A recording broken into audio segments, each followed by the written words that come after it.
Assalamualaikum warahmatullahi wabarakatuh.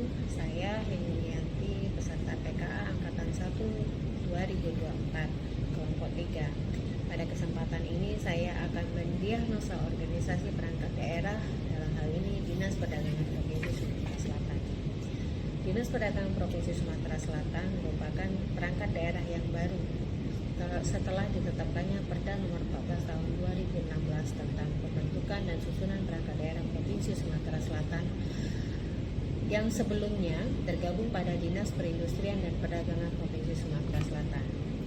Dinas Perdagangan Provinsi Sumatera Selatan menyangkut berbagai fungsi, antara lain pelayanan, pengawasan, pemantauan, dan pengujian, serta mencakup berbagai tingkatan maupun jenis disiplin pelayanan lainnya. Dinas Perdagangan Provinsi Sumatera Selatan harus memiliki perangkat penunjang sumber daya manusia yang profesional, baik di bidang teknis maupun administrasi di bidang perdagangan. Salah satu faktor pendukung keberhasilan sebuah instansi atau organisasi adalah manajemen sumber daya manusia. Pada dasarnya, sebuah organisasi memiliki sumber daya manusia yang berbeda-beda, baik dari segi kualitas maupun kuantitas, yang akan mempengaruhi perkembangan organisasi.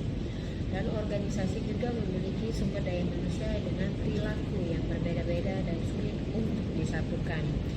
Perilaku dari sumber daya manusia ini sangat penting untuk dibina ke arah yang lebih baik agar tercipta pegawai berjiwa integritas.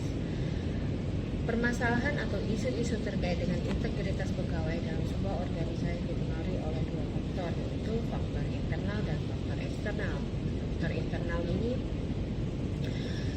terkait dengan kepribadian atau karakteristik masing-masing pegawai yang sulit diubah, yang berakibat pada pegawai yang bermalas-malasan, tidak disiplin, tidak jujur, dan tidak bertanggung jawab terhadap tugas-tugas yang sudah dikembangkan. Kemudian faktor eksternal. Faktor eksternal ini juga bisa membatasi kinerja dari sebuah instansi, seperti lingkungan pegawai di luar kantor, lingkungan keluarga, dan lingkungan masyarakat, serta pergaulan dari pegawai, yang bisa mempengaruhi integritas pegawai dalam bertugas. Terkait dengan faktor eksternal tersebut, pimpinan juga tidak bisa mengawasi atau tidak bisa ikut campur langsung terhadap pegawai jika itu terjadi di luar kantor.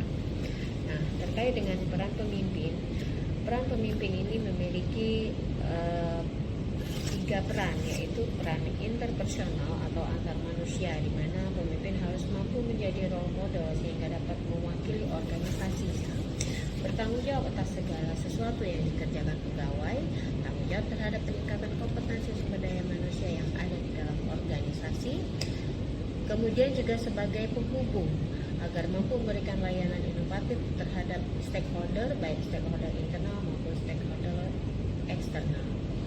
Kedua, peran informasional, di mana pemimpin ini bisa melakukan inovasi-inovasi dalam pelayanan publik, jejaring kerja yang merupakan faktor dominan tumbuhnya inovasi dalam organisasi. Kemudian juga pemimpin sebagai diseminator, juga sebagai juru bicara, di mana pemimpin ini untuk memberikan keterangan tentang organisasi kepada pihak luar. Tiga, peran desisional atau pengambil keputusan, di mana di sini pemimpin bertanggung jawab untuk memajukan dan menyesuaikan organisasinya dengan perubahan-perubahan yang terjadi di dalam organisasi. Kemudian juga di sini pemimpin harus menitik beratkan tanggung jawab terhadap siapa akan dapat apa, siapa akan melakukan apa dalam organisasi yang dipimpinnya. Kemudian juga pemimpin juga sebagai seorang negosiator atau berunding. Kemudian kita bicara tentang pemimpin transformasional, di mana pemimpin transformasional ini lebih berfokus pada aspek-aspek perubahan pada kepemimpinannya. Model kepemimpinan ini harus meningkatkan kinerja organisasi, mampu memotivasi pengikutnya untuk melakukan sesuatu atau kinerja, membangkitkan komitmen, meningkatkan kepuasan pekerja, mengurangi stres karena bekerja, dan meningkatkan kesejahteraan serta meningkatkan kinerja dalam organisasi, dan terakhir mendorong tumbuhnya inovasi-inovasi dalam berorganisasi. Kemudian kita juga akan bicara tentang pemetaan jejaring kerja, yang merupakan langkah awal untuk menata ulang atau memperbaiki struktur jejaring kerja. Area penataan jaringan-jaringan kerja dalam mencapai tujuan adalah untuk menambah stakeholder ke dalam jaringan atau mengubah pembagian peran dan tanggung jawab, mengubah keterhubungan antar pihak, komunikasi, pertukaran sumber daya, dan komitmen bersama. Kebijakan komunikasi juga dapat dikembangkan melalui pemahaman tentang pemangku kepentingan karena mereka memiliki ekspektasi, keinginan, kebutuhan yang berbeda-beda. Aspek penting dari komunikasi yang dinilai efektif adalah memastikan informasi dapat tersampaikan, tujuannya jelas dan sesuai dengan konteksnya, yang juga dapat dilakukan dengan 3 cara, yaitu menyediakan informasi atau pelaporan, melakukan pemasaran atau broadcasting, dan mengarahkan komunikasi pada pemangku kepentingan yang dianggap penting.